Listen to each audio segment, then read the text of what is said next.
dari dulu nih, agama dijadiin senjata buat ngelawan orang-orang yang menyuarakan kebenaran dan mau ngelawan koruptor. Ahok dengan kasus penistaannya. Jangan sampai keprovokasi jarah-jarah toko Cina atau segala macam. Temen gua pengusaha-pengusaha Cina dipalakin juga sama government, sama aparat.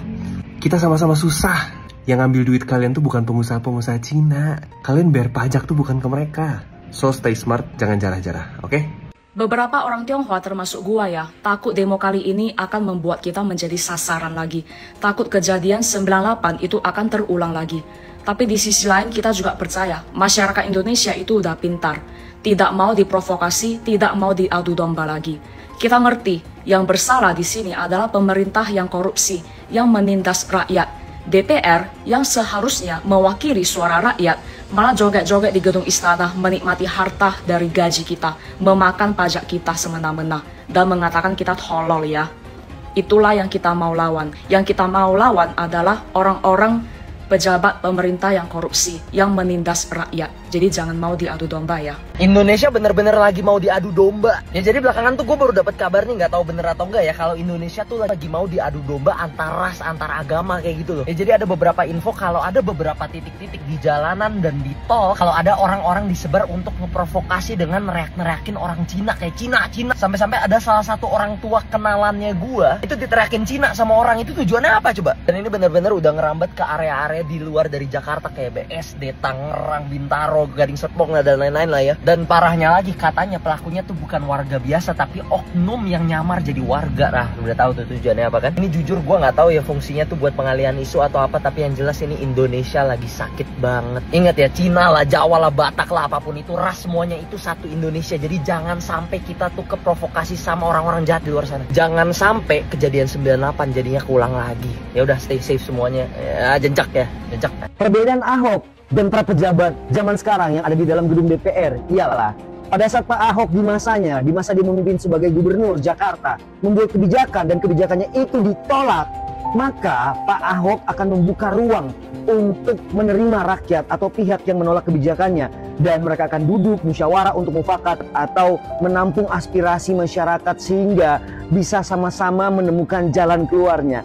Nah, tapi para wakil rakyat yang ada di dalam gedung DPR sana saat ini, ketika mereka membuat kebijakan yang sangat mencekik rakyat, pajak dinaikin, dan saat rakyat mendemo kebijakan mereka tersebut, yang mereka lakukan adalah mereka lari. Tepuk dada. Luar biasa kalian kinerja DPR. Kalian membuat kebijakan yang sangat menyulitkan rakyat, tapi setelah itu kalian gak mau bertanggung jawab ketika rakyat menuntut keadilan atas kebijakan yang kalian buat. Top kalian. So, lebih hebat mana? Pak Ahok pada masanya memimpin, dia berani menghadapi atau menerima aspirasi rakyat, bernyali untuk itu, atau anggota DPR yang sekarang ketika mereka membuat keputusan dan rakyat menuntut, mendemo mereka lari. Lebih hebat mana? Kayaknya lebih hebat anggota DPR sekarang sih yang joget-joget di dalam gedung DPR sana. Kalian terbaik, joget kalian top abis, top banget. Penjarahan di toko-toko Cina sudah terjadi. Kalian kenapa gampang banget terprovokasi? Jangan gampang terprovokasi teman-teman. Mereka nggak tahu apa-apa. Astaga, ini menimbulkan masalah baru lagi. Ada yang memanfaatkan, ada yang mengambil kesempatan di dalam kesempitan. Dia pengen ngambil barang-barang di sana dengan alasan ikut demo. Mereka ingin menjara memang karena mereka kurang duit. Mereka ada hutang mungkin. Tapi mereka ngejarah dengan alasan kita ambil dari orang-orang Cina aja, biar masyarakat miskin tidak merasakan sesara, tapi mereka yang merasakan sesara. Ini bukan masalah pribumi ataupun Cina Indonesia. Ini tuh NKRI, kita tuh Indonesia, kita bersatu cok. Jangan mau diprovokasi. Temanku yang bukan Cina tapi ngaku-ngaku Cina sekarang ngaku dia Indonesia banget. Mulai sekarang jangan panggil aku Koko ya, sebenarnya mamaku dari Beleleng, bapakku Karangasem. Jadi stop. Temanku yang ngaku-ngaku Cindo udah mau jadi pribumi, itu tandanya Indonesia sedang tidak baik-baik saja. Jangan menjara toko-toko Cindo lagi guys, tolonglah.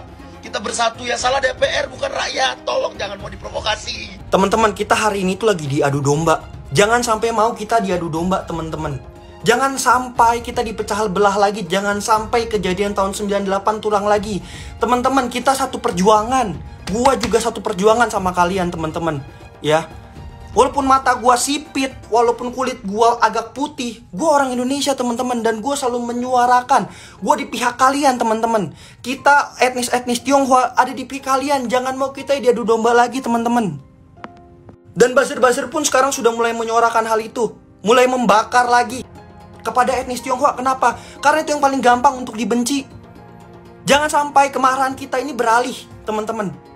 Ya, jangan sampai hal yang buruk kembali lagi, sejarah yang tidak ingin kita ulang kembali lagi teman-teman. Tolong share video ini, sebarkan awareness teman-teman, bahwa kita itu satu tanah air, satu bangsa, kita satu Indonesia teman-teman. Terima kasih banyak. Ada yang mengail di air keruh. Ini demonstrasi, saya ingin anak-anak kita bro memahami ini.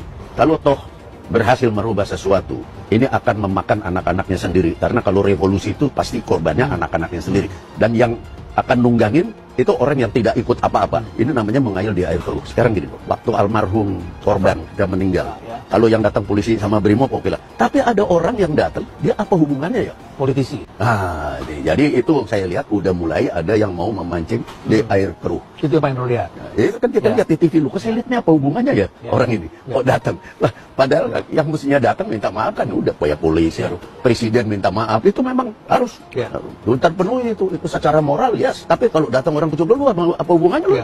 Nah ini kan ada gejala memancing di air keruh, dan itu selalu terjadi di setiap revolusi. Kalian udah tahu kan, orang kayak gini jadi pahlawan, jadi tren profil IG. Ibu-ibu ini kan udah ngatain Pak Prabowo juga. Kok bisa jadi pahlawan? Kocak banget nih. Warna pink yang dijadikan sebagai lambang keberanian dalam hal demo kemarin itu ternyata terinspirasi dari ibu-ibu pendemo dengan jilbab pink, yang bahkan di suatu momen ibu-ibu ini ngatain Pak Prabowo dan juga nyuruh Pak Prabowo turun dan gantinya Pak Anies. Waduh, sebenarnya untuk menjadikan nuansa warna menjadi filosofis ya nggak masalah, terserah gitu loh. Begitupun dengan nuansa warna hijau yang katanya terinspirasi dari Afan Kurniawan yang memakai jaket ojol. Kalau dilihat dari cara ibu-ibu pendemo berjilbab pink ini demo kemarin, memang berani. Cuman kenapa harus ada muatan politik nyebut nama capres?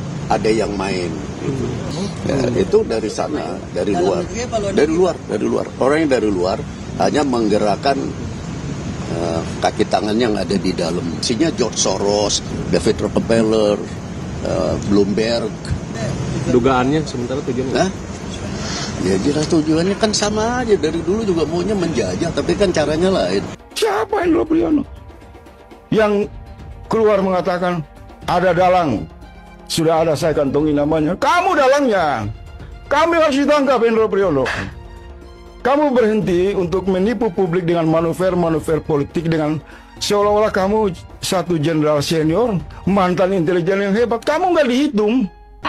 Yang dicari ijazah Jokowi, yang ketemu ijazah Sahroni. Asli tapi itu malah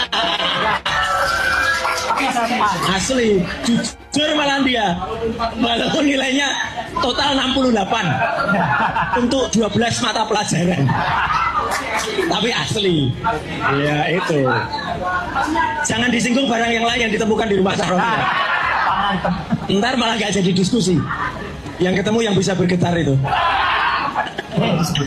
Yang bisa bergetar itu apa, Mbak Baby? Buat Ahmad Sahroni, kamu terima. Itu adalah hasil dari kemarahan masyarakat yang lu bilang katanya tolol. Kita lihat juga di situ ada hasil jarahan aneh-aneh ya. Ada Iron Man, ada juga hasil jarah jam tangan Richard Mille, itu kolaborasi dengan McLaren, sekitar harganya sekitar 15 miliar. Itu nggak tahu asli apa palsu, tapi kalau lihat Ahmad Sahroni sungkem dulu itu mungkin asli. Dan nggak cuma sampai situ, ini bener ijazahnya Ahmad Sahroni. Itu ngapain orang jarah, tapi kita lihat hampir nilai semuanya rata-rata 6. Kelihatan banget sekarang siapa yang tolol, Anda apa rakyat. Ditambah memalukan sekali, dia kabur ke Singapura. Itu rumahnya sampai ada yang berenang di situ. Tapi ya sudah. Aku yakin Ahmad Sahroni malam ini di Singapura nggak bisa tidur. Mantau rumahnya lewat TikTok. Sahroni lagi di balkon hotel di Singapura kau. Lagi mandang-mandangin langit, melamun. Gimana nasib rumah awak ini? Atau lagi TikTokan kau gini. Aduh jamku. Aduh itu betapku, itu tempat aku mandi tuh. Aduh mau ijazahku nilainya bocor, banyak 6-nya lagi. Aku senang kali melihatnya. puas sekali pokoknya. Coba dulu absen siapa hari ini yang mengunjungi rumah Bang Ahmad Saroni dan dapat apa aja. Coba tulis di kolom komen, absen dulu kalian. Tapi aku mau tanya dulu sama Bang Saroni, selama ini jadi anggota Dewan Wakil Rakyat Dapil Tanjung Priuk, selama ini kau berbuat nggak buat tetangga-tetangga membuat rakyat Priuk itu? Kok kayaknya tidak ada yang mencegah orang-orang supaya masuk rumahmu, malah ikut-ikutan masuk. Tapi saranku Bang Saroni, malam ini coba meremkan aja dulu matamu, tidurkan aja. Ya jangan nanti kau tiba-tiba ambil kalkulator, kau lihat-lihat, aduh berapa kerugian hari ini ya. Tesla, mobil Tesla, Lexusku, Porscheku, ya kan. Terus tas-tas mewah istriku, aduh, tambah lagi kutang-kutang. Ya, pokoknya sekarang coba tidurkan aja dulu ya, besok pas bangun baru kau pikirkan lagi tuh semua berapa harganya. Saya warga Tanjung Priok. Sudah lebih dari 10 tahun Ahmad Saroni menjadi DPR. Tapi apa bukti nyata Ahmad Saroni untuk Priok? Tidak ada. Yang lebih menyedihkan, di masa genting ini justru terdengar kabar Anda berada di Singapura. Padahal seharusnya Anda di tengah warga yang Anda wakili, solidaritas dengan konstituen Anda sendiri. Para ketua RT dan RW yang saya temui menyampaikan bahwa tidak pernah ada bantuan berarti. Bahkan hal sederhana seperti CCTV lingkungan pun tidak pernah terrealisasi. Padahal itu kebutuhan dasar keamanan warga Tanjung Priok. Saya juga meneliti data Ahmad Saroni Center. Nyatanya tidak ada kontribusi yang benar-benar menyentuh Tanjung Priok. Ironis ya, Anda disebut Crazy Rich Tanjung Priok. Tapi kenyataannya warga Priok merasakan Anda pelit, sombong, dan juga jauh dari rakyat.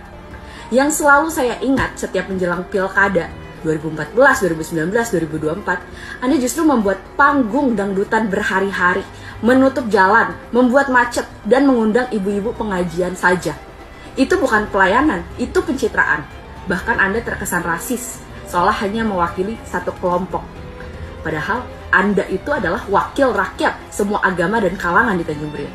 Supaya Anda tahu, keluarga saya sudah sejak 1969 tinggal di Tanjung Priok. Opung saya, kakek saya adalah pimpinan gereja HKBP Swasembada dengan lebih dari 5.000 jemaat. Sekaligus beliau juga guru di SMPN 30 selama belasan tahun. Ibu saya membuka kantor pengacara di Jalan Raya Priok. Jalan yang sering Anda lewati dengan mobil mewah Anda. Saya sendiri bukan rakyat biasa yang Anda bilang tolol.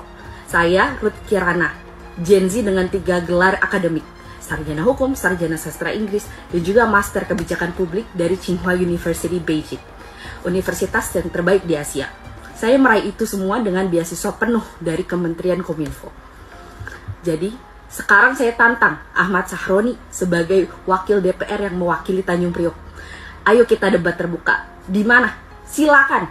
Di kantor Kecamatan Tanjung Priok atau di kantor Wali Kota Jakarta Utara. Kapan saja. Ingat, warga Priok bukan rakyat tolol.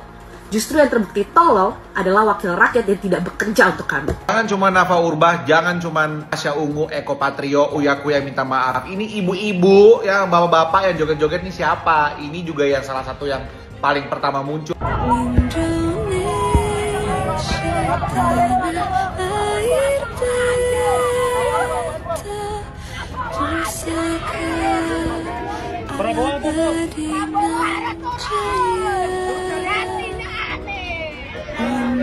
Saya menghimbau semua masyarakat untuk tenang, untuk percaya dengan pemerintah yang saya pimpin. Pemerintah yang saya pimpin akan berbuat yang terbaik untuk rakyat kita. Semua keluhan-keluhan masyarakat akan kami catat dan akan kami tindak lanjuti. Saya juga menghimbau kepada seluruh bangsa Indonesia untuk selalu waspada agar unsur-unsur yang selalu ingin huru-hara, yang ingin kaos, saya sampaikan kepada seluruh rakyat bahwa hal tersebut tidak menguntungkan rakyat, tidak menguntungkan masyarakat, tidak menguntungkan bangsa kita.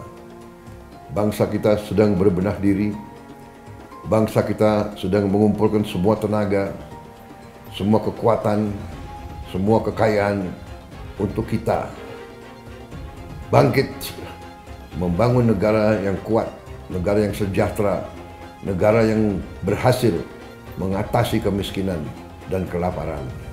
Kita akan menjadi bangsa yang maju. Kita akan jadi bangsa yang mandiri, yang berdiri di atas kaki kita sendiri.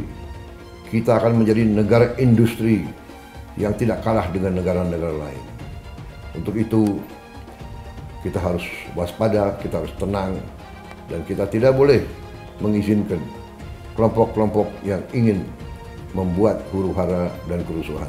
Ketua umum saya memerintahkan saya untuk menyampaikan secara langsung. Kita semua di sini, 8 partai, jangan sampai lembaga partai politik yang ada di bumi ini, kita nggak dihargai, Pak.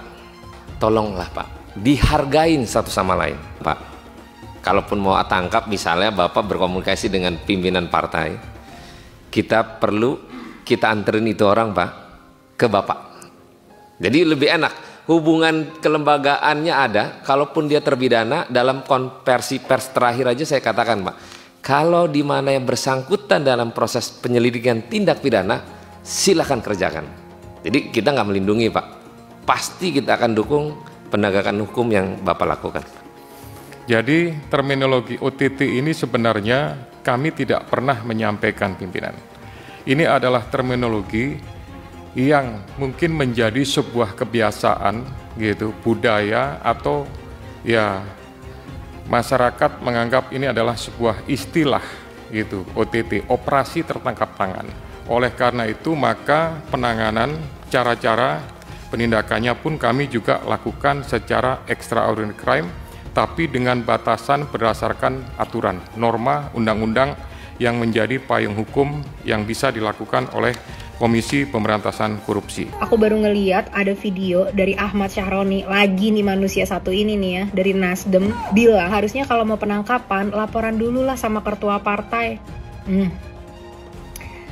Otaknya di mana nih orang gitu ya, udah jelas laporan ke ketua partai biar apaan? Biar dihilangin barang buktinya, biar apa? Biar disupport, biar saling disembunyiin kalian sesama pegawai partai.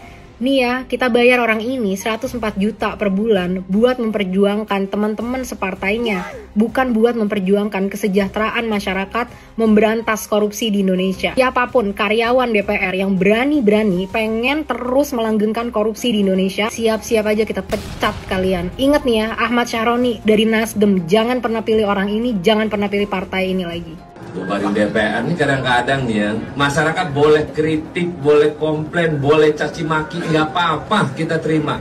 Tapi ada adat istiadat yang mesti disampaikan. Jangan dikit-dikit DPR ngomongin masalah ini dihujat. Maka jangan menyampaikan hal-hal seenaknya, bubarin DPR. Jangan. Mental manusia yang begitu adalah mental orang tertolol sedunia. Catat nih, orang yang cuman mental bilang bubarin DPR, itulah orang tolol sedunia. Aku bener-bener murka banget ya lihat kearoganan dari karyawan kita di DPR, Ahmad Syahroni dari Partai Nasdem. Kenapa kita minta untuk bubarkan DPR? Satu, mereka udah gagal dalam menjalankan mandat dari masyarakat yang diberikan kepada mereka. Tapi kalau bicara dengan tunjangan, ngatain tolol pun berani mereka kepada masyarakatnya. Luar biasa ini ya, karyawan rakyat kita yang nggak tahu diri. Ahmad Syahroni, denger ya, aku adalah juara debat se-Asia Pasifik di Nanyang Technology University tahun 2014, waktu dulu aku jadi mahasiswa. Aku adalah mahasiswa 1 berprestasi GEM tahun 2014. Aku mewakili Indonesia dan masuk sampai quarter final di lomba debat dunia di Berlin tahun 2012. Jadi, saat kamu ngatain kita tolol, aku kasih kamu bukti ya. Kita lihat siapa yang sebenarnya bener-bener tolol di sini. Sekarang aku mau bahas nih ya, kata-kata kamu di konferensi pers itu. Kita harus menjunjung adat istiadat. Adat istiadat apa yang kamu junjung? Kita sebagai masyarakat Indonesia, adat istiadat kita adalah solidaritas, kesejahteraan, persatuan. Adat istiadat apa yang kamu bela? Maling uang rakyat, korupsi, janji-janji palsu. Itu tidak mewakili masyarakat Indonesia lagi. Itu mewakili kamu, partaimu, dan kepentinganmu. Apa sih capaian pekerjaan kamu sampai saat ini gitu ya? Aku lihat kamu di Instagram seneng banget tuh untuk pamer-pamer kekayaan ya kan. Wah, crazy rich Indonesia man, sultan gitu, motornya, mobilnya, wow, wadidaw, kaya banget lu bro. Kalau beneran kaya dan udah kaya, kenapa masih maruk mau mempertahankan tunjangan dari pajak hasil kerja rakyat Indonesia yang bekerja dengan sangat keras, sangat jujur, desak-desakan di transportasi, susah cari pekerjaan yang pengen kamu pajakin kemana-mana itu. Ngapain mau ngambil duit kita kalau memang kamu sudah crazy rich? Nah sekarang kita bahas nih kesombongan kamu, ya kan? Katanya orang tolol sedunia. Tahu diri ya, kalau berani ngatain bos kamu, setidaknya jangan dimakan duitnya. Udah setiap hari dimakan duitnya, di-enjoy tanggungannya, bisa gila hormat petantang-petenteng, ngatain tolol. Sekarang aku mau kamu mikir, 2 hal. Yang pertama, kita adu debat deh. Kita nggak usah saling ngatain tolol, kita adu debat aja gimana. Ini topiknya tentang tunjangan ya. Apakah tunjangan DPR itu berkontribusi terhadap kesejahteraan masyarakat atau enggak? Kalau kamu kalah, gagalkan tunjangan DPR. Kalau aku yang kalah, dengan legowo aku akan support kamu untuk dapat tunjangan itu. Gimana? Berani nggak? Ditonton tuh sama seluruh masyarakat kamu. Kedua, coba kalau bisa sekali-sekali baca sejarah, terutama tentang revolusi Prancis di abad ke-18. Nggak usah jauh-jauh ke Prancis deh, tahun 98 aja. Kamu udah ada kan tahun itu kan? Lihat tuh, diktator 32 tahun jatuh di tangan masyarakat. Karena apa? Gagal mensejahterakan petantang-petenteng lagi dia dan sekeluarga. Ahmad Syaroni, jawab ya tantangan debat dari aku. Kapan? Kasih tahu. Kita jalankan, kita laksanakan. Banyak juri-juri debat yang profesional. Jangan ambil dari teman-teman kamu lagi. Nggak punya empati mereka semua soalnya. Sorry Anies terbaik. Indonesia butuh Anies. Setujukah Anies presiden? Anies. Catat nih, orang yang cuman mental bilang bubarin DPR, itulah orang tolol sedunia. Segelintir orang ada, saya kira mereka entah sadar atau tidak sadar, mereka ya itu sudah jadi antek-antek asing. Nggak apa-apa saya bicara di depan wartawan. Saya katakan mereka sadar atau mereka antek asing. Mereka tidak suka Indonesia bangkit. Mereka tidak suka Indonesia bangkit. Saya katakan mereka tidak suka Indonesia bangkit. Tapi kita yang akan bangkit bersama Indonesia. Kita berada di atas jalan yang benar. Percaya sama saya. Kita berada di atas jalan yang benar. Kita akan menuju kebangkitan bangsa Indonesia karena kita akan kuasai kembali kekayaan bangsa Indonesia untuk rakyat Indonesia.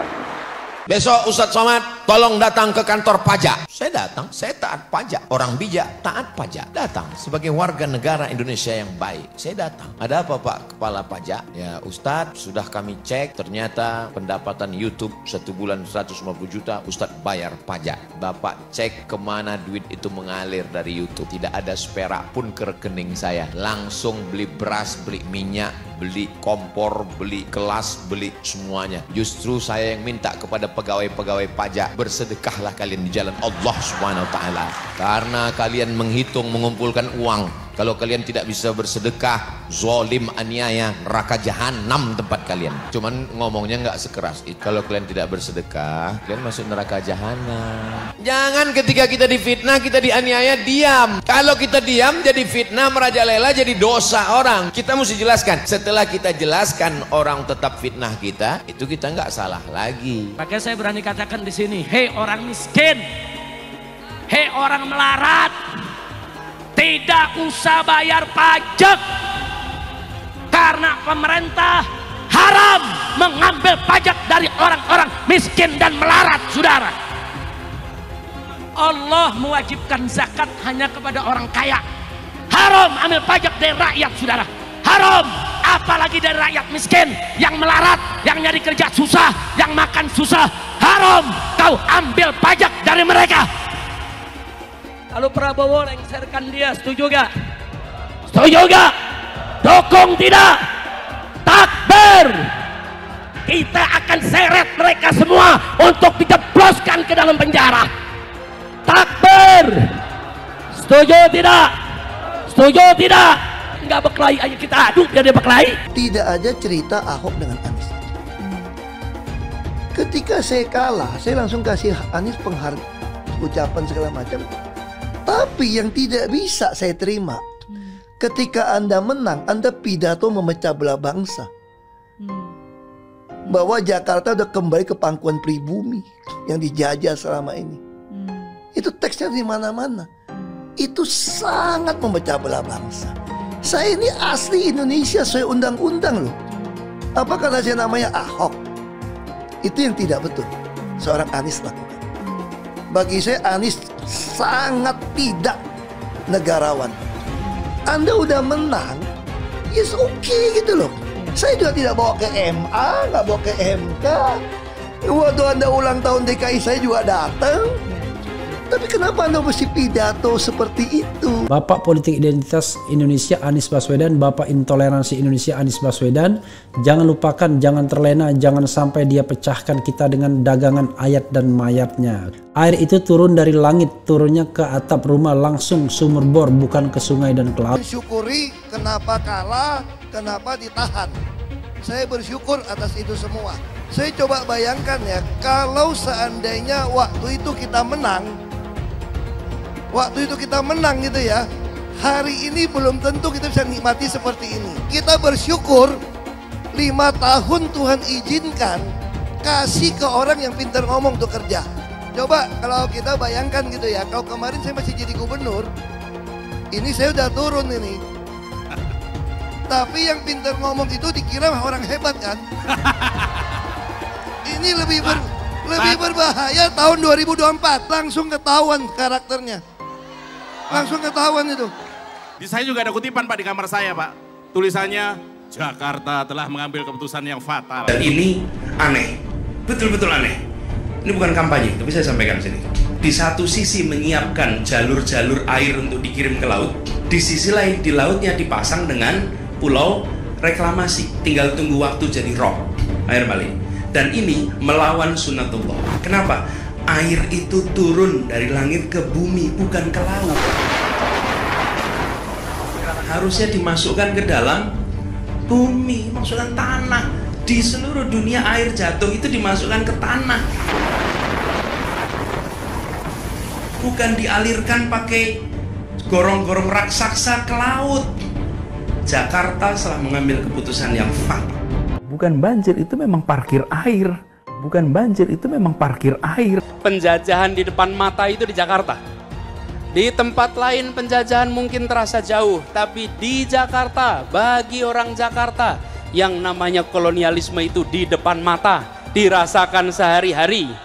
Dulu kita semua pribumi ditindas dan dikalahkan. Kini telah merdeka, kini saatnya kita menjadi tuan rumah di negeri sendiri. Halo sahabat investor, kembali lagi dengan saya John Seal. Di video kali ini kita akan membahas 4 hal yang perlu kita perhatikan dalam trading, baik itu forex, saham, indeks, komoditi, dan lainnya.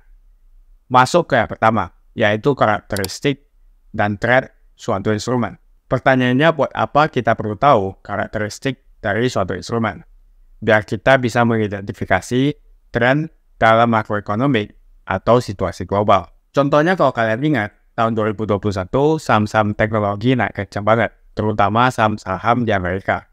Kalau kita trading di saham-saham teknologi US, cuannya pasti bukan main, karena arahnya sangat jelas. Contoh lainnya di tahun 2022 kemarin, ada tren komoditi. Salah satu alasan secara makro adanya perang Rusia-Ukraina. Hal ini yang membuat harga komoditas, khususnya harga batu bara, naiknya kencang banget. Rally-nya kencang banget. Termasuk harga oil. Yang artinya, kalau kita paham dan ambil opportunity trading di sana, pasti jauh lebih efisien karena arahnya jelas. Atau contoh lainnya di tahun 2024, misalnya saat ini ada trend di Bitcoin. Jadi di poin pertama ini, dengan memahami karakteristik aset kelasnya dan cycle-nya masing-masing, kita bisa mendapatkan banyak opportunity dan terhindar dari namanya lawan arah trend. Dengan mengetahui trend apa yang terjadi di tahun ini, kita bisa memanfaatkan sesuai dengan trading plan kita. Kita lanjut lagi soal lawan arah atau lawan trend. Bayangin di tahun 2021, saham teknologi lagi naik, tapi kita lawan arah atau sering kita buka posisi shorting. Shorting artinya posisi trading di mana kita mendapatkan keuntungan dari penurunan harga. Trading seperti ini pasti jauh lebih susah karena market sedang uptrend. Jadi mengetahui tren sangat penting untuk membantu kita dalam melakukan trading. Setelah kita mengetahui tren apa di tahun ini, maka kita pilih instrumen atau aset yang kita ingin tradingkan sesuai dengan trennya. Jadi penting sekali untuk kita bisa mengerti karakteristik dan cycle setiap market, agar kita bisa mengidentifikasi trennya. Lalu kita masuk ke poin yang kedua, yaitu ketahui sesi perdagangan dan korelasinya. Jadi untuk trading di forex, indeks dan juga komoditas, marketnya ini dibuka dari Senin hingga Jumat selama 24 jam. Sedangkan untuk kripto sendiri, market dibuka 24 jam selama 7 hari. Jadi tidak ada hari libur. Dalam market ini dibagi menjadi 3 sesi utama, yaitu sesi Asia, Eropa, dan juga Amerika. Yang pertama adalah sesi Asia. Jadi sesi Asia ini terbagi jadi 2, yaitu Sydney dan juga Tokyo. Kalau Sydney ini dimulai dari jam 3 pagi hingga jam 12 siang. Kalau Tokyo dari jam 7 pagi hingga jam 4 sore. Lalu yang kedua yaitu sesi London atau Eropa. Dimulai dari jam 15 atau jam 3 sore hingga jam 11 malam. Yang terakhir adalah sesi Amerika atau sesi New York, yaitu dimulai jam 8 malam, yaitu saat market US dibuka sampai jam 5 pagi. Terus bedanya apa? Setiap sesi ini memiliki korelasi masing-masing untuk setiap instrumen. Misalnya di sesi Amerika dan New York, karena kalau kita bicara soal indeks saham Amerika, ini ada korelasinya dengan sentimen market kripto dan cenderung volatilitasnya tinggi. Harga dolar atau USD juga mempengaruhi terhadap komoditas seperti emas, silver, bahkan sampai cryptocurrency. Oleh karena itu, kita bisa menganalisa indeks saham Amerika, baik dari sisi teknikal, makro, news, dan juga sentimen yang terjadi terhadap dolar. Dengan kita mengetahui arah pergerakan dolar kemana, tentu akan memperkuat analisa kita terhadap aset lainnya yang ingin kita tradingkan. Poin yang ketiga yaitu ketahui strategi dan sizing ketika kita trading. Jadi untuk gaya trading masing-masing orang itu kan beda tentunya. Ada yang suka swing trading atau positioning trading untuk hold jangka panjang. Ada juga yang suka day trading atau juga scalping untuk periode yang singkat. Size untuk setiap gaya trading yang kita gunakan harus kita sesuaikan. Di sini untuk sizing kita bisa terapkan 2% rules atau maksimal kerugian 2% dari modal per transaksi. Kita bisa gunakan juga strategi risk per trade 1:2. Artinya kita mendapatkan $200 ketika kita meresikokan $100. Teman-teman bisa melihat pembahasan detail tentang risk per trade di video lain tentang manajemen resiko dalam trading. Poin keempat ini adalah mengenai news atau berita yang beredar. News bisa berdampak terhadap market. Berita bisa membuat market bergerak secara liar dan volatil. Bisa saja ada sentimen bagus untuk market, tapi pas beritanya keluar, malah marketnya turun terlebih dahulu. Sesaat kemudian, baru harganya terbang naik. Ini sangat mungkin dan sudah sering terjadi. Oleh karena itu, usahakan kita hindari trading saat news atau saat berita dirilis, karena akan sangat volatil. Dan kita tidak bisa prediksi harga dalam jangka pendek, naik atau turun. Karena kalau kalian tidak terbiasa atau tidak mengerti dengan apa yang diberitakan, alhasil jadi tebak-tebakan. Dan ini yang dinamakan dengan spekulitas. Memang saat adanya news atau pemberitaan, marketnya bergerak kencang, ke atas atau ke bawah, dan menciptakan potensi cuan yang besar juga. Tapi ingat resikonya juga besar juga. Jadi intinya, hindari trading saat news atau adanya pemberitaan. Apalagi kalau kalian belum disiplin tentang pengaturan money management. Jika ada pertanyaan, teman-teman bisa hubungi WhatsApp yang ada di kolom deskripsi untuk bantuan daftar trading dan bimbingan trading. Terima kasih banyak sudah nonton video ini sampai habis. Seperti biasa, kalau kamu suka dengan video ini, ayo like dan subscribe. Dan saya akan jumpa teman-teman di video berikutnya.